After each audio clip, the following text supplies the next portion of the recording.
Pois hoje é 13 de agosto e, como sempre faço, e acho que até o fim dos meus dias eu vou fazer, eu sento, vou mostrar para vocês aqui, né?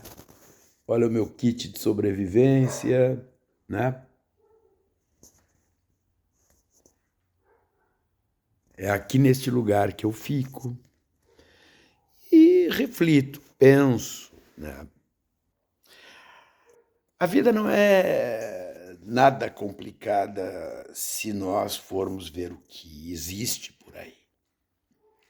Mas também não é por conta do que existe por aí que nós vamos fazer de conta que as nossas vidas não nos apresentam desafios, que elas não nos trazem frustrações. Agora que passaram as Olimpíadas, qualquer grande vencedor podem acreditar. Na sua carreira, ele teve muito mais derrotas do que vitórias. A vitória, o ponto mais alto do pódio, o próprio pódio, ele é o corolário de uma sequência de derrotas. Nós temos que acreditar nisso. Portanto, perder, fracassar, é exatamente o que harmoniza as nossas existências. Agora, tem gente que acha que a derrota, que o fracasso representa o fim de tudo. Tem gente que pensa que não, que a derrota, que o fracasso representa simplesmente a caminhada.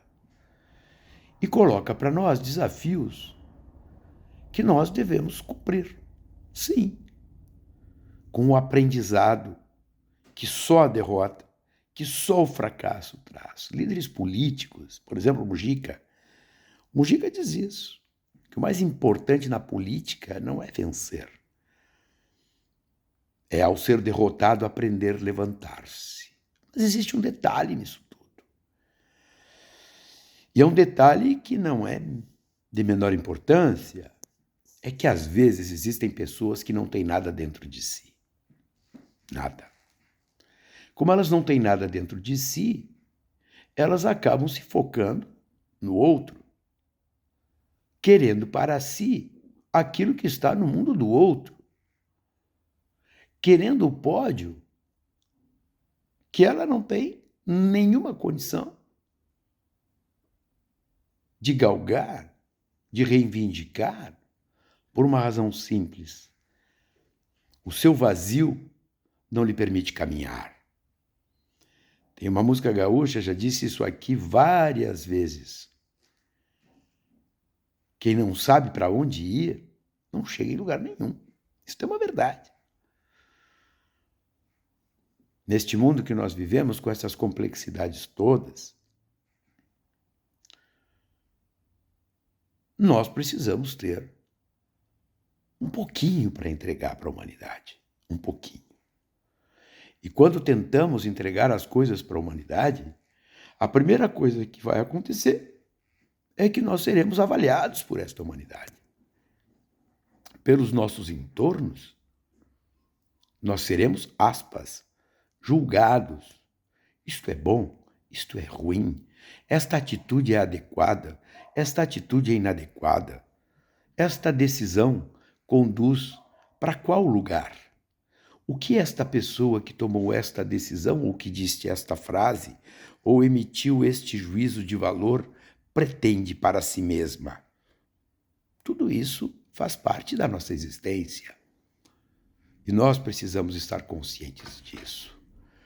Porque os velhos também já diziam: não me peça aquilo que eu não posso te dar. Ao indigno não peça dignidade. Não faça isso. Ele não tem dignidade para te dar.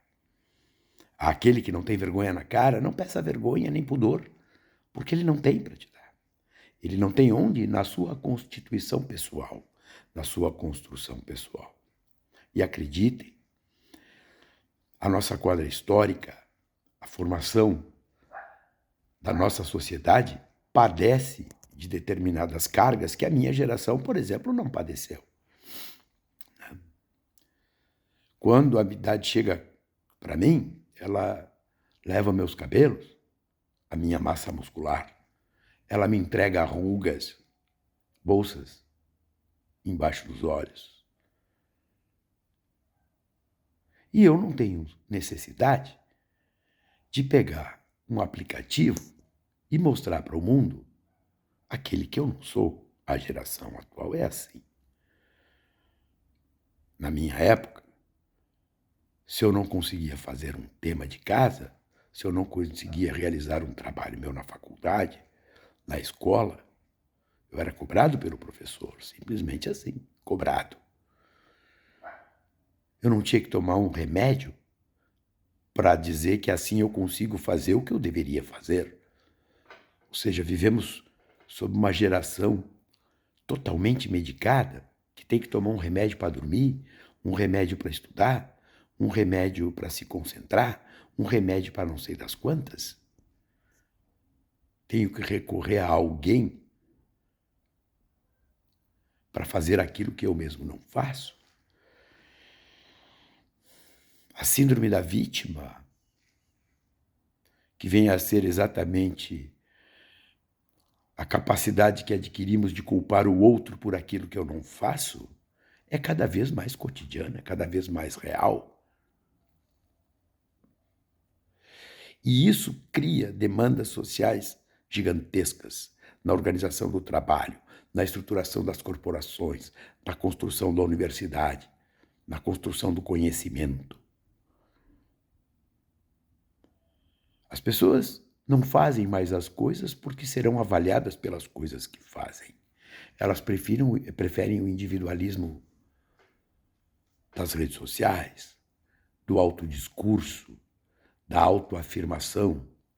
E quando tu levanta o primeiro pano, imediatamente se vê que esta pessoa simplesmente é assim porque ela não tem nada dentro de si. Nada.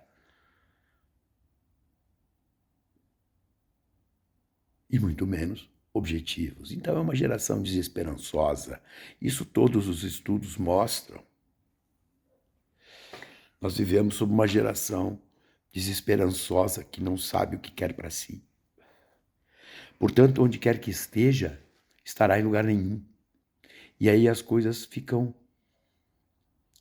postas sobre uma necessidade que é de oferecer sentido à vida. E esse sentido passa a ser querer aquilo que não é seu, destruir aquilo que não construiu, ter consigo os panos quentes, o tá tudo bem, o toma um remédio. A desresponsabilização sobre as pessoas, sobre aquilo que elas deveriam fazer, portanto, sobre uma função que estas pessoas deveriam cumprir nos nossos cotidianos, na nossa existência e, o pior, na sua própria existência.